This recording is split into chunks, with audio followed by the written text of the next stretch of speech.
தோழர்கள் அனைவருக்கும் அன்பு வணக்கங்கள். அ இப்ப நாம பார்க்க போற கதை என்ன அப்படின்னா, 3 சனி அப்படிங்கிற கதை. இந்த சனிங்கிறது என்ன அப்படின்னா, சனிக்கிழமை அப்படிங்கிற ஒரு 3 வாரங்களை குறிக்கிற ஒரு கதை. ஒவ்வொரு வாரத்திலும் என்ன வகை மாற்றங்கள் நடக்கிறது, ஏன் நடக்கின்றன அப்படிங்கிறத சுட்டிக்காட்டுகிற ஒரு கதை. தமயந்தி அப்படிங்கிறவங்க எழுதியிருக்கிறாங்க. இப்ப வாங்க ஃபர்ஸ்ட்டு பார்ப்போம். இதுல முக்கியமான 3 பாத்திரங்கள் தான். ஒண்ணு கணவன் ரோல் வகிக்கக்கூடிய சுந்தரேசன் அப்படிங்கிற கதாபாத்திரம். அடுத்து 2வதா மனைவி ரோல் வகிக்கக்கூடிய கார்த்திகா. இவர்கள் இருவருக்கும் ஒரு மகன் மாறன். அப்புறம் அவருடைய நண்பர்கள். அதெல்லாம் உதிரி பாத்திரங்கள். இதுதான் முதன்மையான பாத்திரங்கள் இந்த 3 பாத்திரங்கள் தான். அ க சனிக்கிழமை சனிக்கிழமை ஒவ்வொரு சனிக்கிழமையும் தமிழ் வகுப்பு நடைபெறக்கூடிய பள்ளியில தமிழ் வகுப்பு ஸ்பெஷலா நடைபெறும். இப்ப அந்த சனிக்கிழமை டீச்சர் சொல்லி அனுப்புறாங்க. என்னன்னா, அடுத்த சனிக்கிழமை வரும்பொழுது பையன் தமிழ் பாட்டு தயார் பண்ணிட்டு வரணும் அப்படிங்கிறது ஒரு டீச்சருடைய கோரிக்கை. இங்க வீட்டினுடைய அமைப்பு பார்த்தீங்க அப்படின்னா, வீட்ல கார்த்திகா அப்படிங்கிறவங்க அ வேலைக்கு போறாங்க. ஒரு பூங்காவுல சுத்தம் பண்ற வேலைக்கு போறாங்க.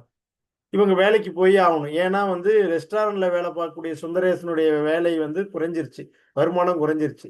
அந்த வருமானத்துல வீட்டு வாடகைன்னு பார்த்தோம் அப்படின்னா, மற்ற வீட்டு வேலைகள், மின்சாரம், மத்த செலவுகள்லாம் கார்த்திகாவுடைய வருமானத்துல தான் பார்க்கப்படுது. அப்ப 2 பேரும் வேலைக்கு போவது என்பது தவிர்க்க முடியாது. இல்லை என்றால் அந்த குடும்பம் அந்த மாதத்தை ஓட்டுவது என்பது சிக்கலானதா மாறிடும். இப்ப வீட்ல ஓய்வு நேரம் என்பது யாருமே கிடையாது. அப்ப இவர்கள் இருவரும் வேலைக்கு சென்று விடுவதால் பையனுக்கு சொல்லித் தருவதற்கு ஆள் இல்ல. இந்த சிக்கல்.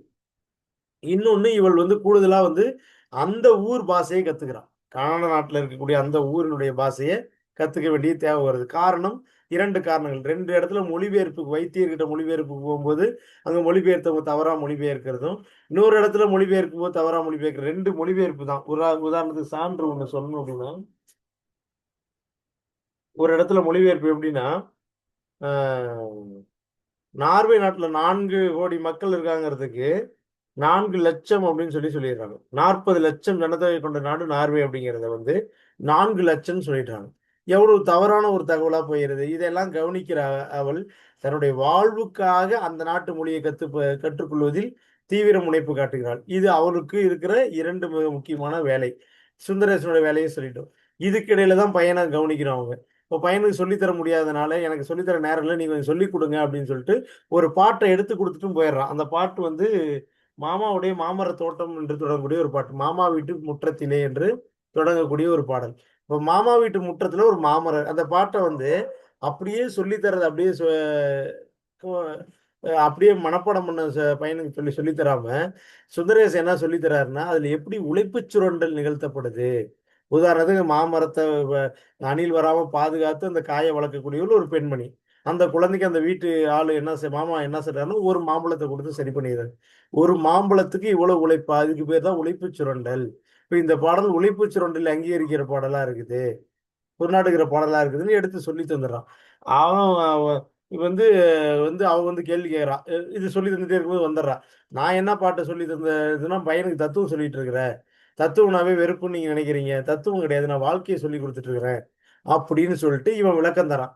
ஏன் நாளைக்கு சனிக்கிழமை பிரச்சனை பாட்டெல்லாம் தெளிவா சொல்லுவேன். நீ கவலைப்படாத அப்படின்னு சொல்லி அவங்களுக்குள்ள ஒரு பேச்சு முடிஞ்சிருது. இப்ப முதல் சனி. அதாவது அந்த பாடல் கற்றுத்தர வேண்டும் என்று சொன்னதற்கு பிறகான முதல் சனி. அவன் முதல் சனி. இவ போய் கிளாஸ்ல பிள்ளைங்கள கூட்டு வரதுக்காக போய் நிக்கிறா. எல்லாரும் பிள்ளைங்க முடிச்சுட்டு சந்தோஷமா எப்படி பாட்டு பாடுனேன், எப்படி சொல்லிக் குடுத்தேன்னு சந்தோஷமா கார்ல ஏத்தி கூட்டிட்டு போறாங்க. இவள் வெயிட் பண்றா. இவ பஸ்ல போகக்கூடிய சாதாரண ஏழ்மை பின்னணி. பஸ்ல போறதுக்காக வெயிட் பண்றா. இந்த பஸ் போயிருச்சுன்னா, அடுத்த பஸ் வர ரொம்ப லேட் ஆகும். மகன கூட்டிட்டு ஆசிரியை வெளிய வராங்க. வெளிய வரும்பொழுது, இந்த அ அ கார்த்திகா கூப்பிட்டு, "கார்த்திகா இதெல்லாம் சரி கிடையாது. உன் உன் பையன உங்க பையனுக்கு உங்களுடைய கருத்துக்கள திணிக்கக்கூடிய இடம் இல்ல. நான் தான் பதில் சொல்லணும்." அப்ப ஏன்னா அரசியல் ரீதியான ஒரு பாடல சொல்லிக் குடுத்து அனுப்பிடுறாங்க. அதனால டீச்சர் கோவப்படுறாங்க. "இது மாரி பாட்டெல்லாம் சொல்லிக்கிறதுக்கு இடம் இல்லங்க. பலதரப்பட்ட பிள்ளைங்க படிக்கிறாங்க. இப்போ நம்ம என்ன கேட்கிறோமோ, அது மாரி உங்களுடைய அரசியலை எ அ வெளிப்படுத்தக்கூடிய இடம் இது அல்ல." அப்படிங்கிறது அழுத்தம் திருத்தமா டீச்சர் கேள்வியோட அனுப்பிடுறாங்க. இவன் வீட்டுக்கு நேரா வரான். அந்த பாட்டு என்னன்னு ஃபர்ஸ்ட்டு சொல்லிடுவோம். அந்த பாட்டு என்னன்னா, தமிழ் உணர்வை சொல்லி தரக்கூடிய பாடலா இருக்கு. உதாரணத்துக்கு "தாவிக் கரை வந்து மேவும் மலைகளில் தேடி வருகுது ஒரு பாட்டு. தேடி வரும் அதில் நாடி எங்கே எனத் தேடுது எந்தன் சிந்தையும் தாய்நாட்டை." இப்ப தாய்நாட்டை தேடுகிறது மனசு அப்படின்னு சொல்லக்கூடிய பாடல். என்னுடைய காற்றுல என்னுடைய மூச்சு இருக்குது அப்படின்னு சொல்லக்கூடிய பாடல். நான் ரெக்கை விரித்து விண்ணில பறப்பேன்னு சொல்லக்கூடிய பாடல். சுதந்திர தமிழ் பாட்டு. என்னுடைய பாட்டுங்கிறது சுதந்திர தமிழ் பாட்டுன்னு சொல்லக்கூடிய பாடலா இருக்கு. முழுக்க முழுக்க தமிழ் உணர்வை சொல்லித் தரக்கூடிய ஒரு பாடலாக அது இருக்கிறது. அதனால தான் அது அரசியல் என்று சொல்கிறார். பொதுவா வந்து இப்ப பள்ளிக்கூடங்கள் எப்படி மாறிக்கொண்டிருக்கின்றன அப்படின்னு பார்த்தோம்னா, பள்ளிக்கூடம் மட்டும் இல்ல, கல்லூரியே எப்படி மாறிட்டு இருக்கு அப்படின்னா, வந்து அரசியல் சென்சிட்டிவான விஷயங்கள பேசக்கூடாது. அரசியல பேசக்கூடாது அப்படின்னு சொல்லிட்டு. முழுக்க முழுக்க அரசியல் என்பது வந்து ஒரு ஒரு மனிதன் அரசியலிருந்து அவன் விரும்பினால் கூட வெளியேற முடியாது. இதுதான் வந்து இன்றைக்கு இருக்கிற நிலைமை.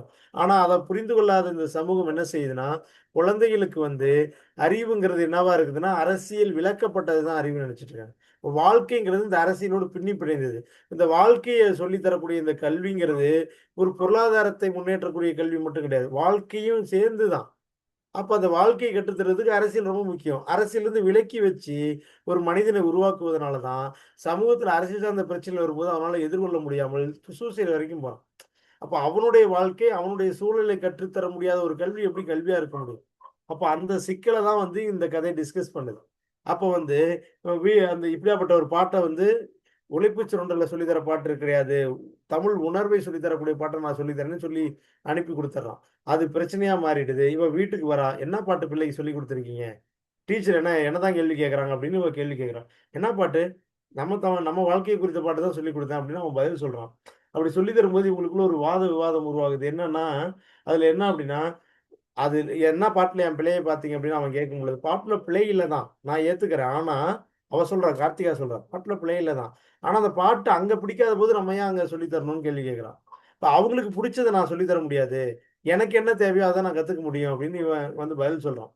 அப்ப வந்து ஏன்னா அங்க இப்ப எல்லா குழந்தைகளும் படிக்குதுல்ல அப்படின்னு அவ விளக்கம் குடுக்குறா. எல்லா குழந்தைகளும் படிச்சாலும், அப்ப அதுக்காக வந்து நான் உண்மைகள சாகடிக்க முடியாது அப்படின்னு இவன் பதில் விளக்கம் தரான். இப்படியே அந்த ஆர்கியுமென்ட் போயிட்டே இருக்குது. ஒரு கட்டத்துல ஒரு முடிவுக்கு வராங்க. என்ன அப்படின்னா, பாடத்திட்டம் தான் பிரச்சனை அப்படின்னு முடிவுக்கு வராங்க. பாடத்திட்டம் தான் பிரச்சனைன்னு எனக்கும் தெரியுது. நம்ம அத அங்க மாத்த முடியாது. நம்ம வந்து குறைந்தபட்சம் பையனுக்கு வந்து வெறும் மொழி அறிவு மட்டும் இல்ல, மத்த சமூக அறிவும் அவன் கத்துக்கணும்ல அப்படின்னு அவன் வந்து விளக்கம் குடுக்குறான். இறுதியா இப்படி சொல்லி முடிக்கிறான். என்னன்னா, நான் வந்து நம்ம நிறுத்திறலாம். அப்படியாப்பட்ட நம்ம வந்து அவன் தப்பா படிச்சுட்டு நாளைக்கு தப்பா வந்து நிக்கிறத விட, படிப்பே தேவையில்லையே! நம்ம சொல்லி தருவோம். நாம இருக்கிறோம் நம்ம சொல்லி தருவோம். அப்படிங்கிற முடிவுக்கு வரான். அப்ப அவ சொல்றா, "நம்ம சொல்லி தர முடியும் தான். ஆனாலும் மற்ற விஷயங்கள்லாம் கத்துக்க வேண்டியது இருக்கு. இன்னும் கொஞ்ச நாளைக்கு அனுப்புவோம். அதன் பிறகு அவன் வந்து சரியில்லன்னா நம்ம நிறுத்திறலாம். நீங்க சொல்றபடி" அப்படின்னு ஒரு முடிவுக்கு வராங்க. அதுக்கு அடுத்த சனிக்கிழமை வருது. அடுத்த சனிக்கிழமை என்ன செய்யலான்னா, நானே பள்ளிக்கூடம் போமாட்டேன்னு குழந்தை அடம் பிடிக்க ஆரம்பிச்சுருது. அவளும் வந்து ஃப்ரெண்ட் இருக்கிறான், அங்க இவன் இருக்கிறான், மஞ்சுளா, கௌசல்யா, ஷாலினி, கோகிலன்னு இப்படி பல பேர் இருக்கிறாங்க. அப்புறம் டீச்சர் இருக்கிறாங்க. இப்படின்னு பல விஷயங்கள சொல்றா. கண்ணீரோட சொல்றா. ஆனாலும் அந்த குழந்தை வந்து நான் பள்ளிக்கு போமாட்டேன்னு ஒரே வந்து அழுதுகிட்டே திக்கி திக்கி பேசுது. அப்ப இது 2ஆம் சனிக்கிழமை. முதல் சனிக்கிழமை இந்த சிக்கல், 2வது சனிக்கிழமை பள்ளிக்கூடம் போமாட்டேன்னு. 3வது சனிக்கிழமை என்ன ஆகுதுன்னா, அந்த பள்ளிக்கூடம் கேப் விழுந்ததுக்கப்புறம், அந்த குழந்தை என்ன ஆகுதுன்னா, உட்காந்து வந்து காய்ச்சல் ஆயிருது அந்த குழந்தைக்கு. காய்ச்சல்ல புலம்ப ஆரம்பிச்சுருது. அந்த புலம்பல்ல ஃப்ரெண்ட்ஸோட பேரும் வருது. கூடவே வந்து வந்து டீச்சர் என் மேல அன்பு இல்ல, அன்பு இல்லங்கிற வார்த்தை வந்துகிட்டே இருக்குது. இந்த இப்ப வந்து இது அதிகமாயிட்டே இருக்குது. பயப்படுறான். அவன் என்ன சொல்றான், ஃப்ரெண்ட வந்து பார்த்தா சரியா போயிரும். நான் ஃப்ரெண்டுக்கு சொல்றேன். அந்த பையனோட ஃப்ரெண்டுக்கு சொல்றேன். அப்படின்லாம் அதெல்லாம் சரியா போயிடும்னு நெனைக்கிறான். ஆனா, இரவு ஆக ஆக அது இன்னும் தீவிரத்தன்மையா போகுது. அப்ப டாக்டர்ட்ட கூட்டிட்டு போறாங்க. டாக்டர்ட்ட கூட்டிட்டு போம்போது வ ட்ர வ கார வச்சு கூட்டிட்டு போறாங்க. அப்படி கார வச்சு கூட்டிட்டு போம்போது கூட, ஃப்ரெண்ட கூட்டிட்டு போம்போது கூட அந்த குழந்தை என்ன சொல்லுதுன்னா, "டீச்சர் என் மேல் அன்பு இல்ல. டீச்சர் என் மேல்" இந்த வார்த்தைகள் அந்த தெருவு முழுக்க ஒலிக்குது. அப்படின்னு சொல்லி அந்த கதை முடியுது. இப்ப என்ன அப்டின்னா, இங்க ஒரு ஒரு மாற்றங்கள் நடக்கிறத சுட்டிக்காட்டுது. என்ன அப்டின்னா, குழந்தைகளுக்கு இங்க சொல்லி தரக்கூடிய கல்வி என்னவாக இருக்கிறது? அதாவது நாட்டை விட்டு போயிட்டு, தன் தாய்மொழிய இன்னொரு நாட்ல கத்துக்க குடுக்குறாங்க. இன்னொரு நாட்ல கத்துக் குடுக்கும் பொழுது, அந்த தாய்மொழி இங்க என்ன பிரச்சனை? இங்க என்ன அரசியல் சூழல்ல அந்த குழந்தை அங்க போச்சு? அப்டின்ருக்கு. அந்த அரசியல கற்றுத் தருவது தானே ல அந்த லைஃப்ப கற்றுத் தருவது தானே படிப்பா இருக்க முடியும். அப்டிங்கிறது சுந்தரேசனுடைய எண்ணம். ஆனா, அவளுக்கும் அந்த எண்ணம் இருக்கு. கார்த்திகாவுக்கும் அந்த எண்ணம் புரிதல் இருக்கு. ஆனாலும் வந்து இந்த சூழ்நிலையோடு ஏந்து போயணுங்கிற மன எண்ணமும் அவளுக்கு இருக்கு. இதுதான் அங்க ஆர்கியுமென்ட்டா மாறுது. இந்த ஆர்கியுமென்ட்டின் இறுதியில அந்த உரையாடல் எப்படி நம்மள எடுத்துட்டு போகுது கதை அப்படின்னா, அப்ப பள்ளி விட்டு வெளியேறக்கூடிய மனநிலைய அவனுக்கு குடுக்குது. காரணம் என்ன அப்படின்னா, அங்க அன்பு இல்ல. அந்த குழந்தை அன்புக்கு ஏங்குது. படிப்புங்கிறது வெறும் வந்து ஒரு ஒரு எந்திரத்தனமானது கிடையாது. அது அன்போடு சேர்ந்து வரக்கூடியது அப்படிங்கிறத வந்து குழந்தையோட எதிர்பார்ப்பா இருக்குது. ஆனா, அங்க அன்பு இல்லைங்கிறது டீச்சர் என் மேல் அன்பு இல்லை, டீச்சர் என் மேல் அன்பு இல்லை, டீச்சர் என்கிட்ட பாசம் வைக்கல அப்படின்னு அந்த குழந்தை புலம்புவதன் வழியாக தெரியுது.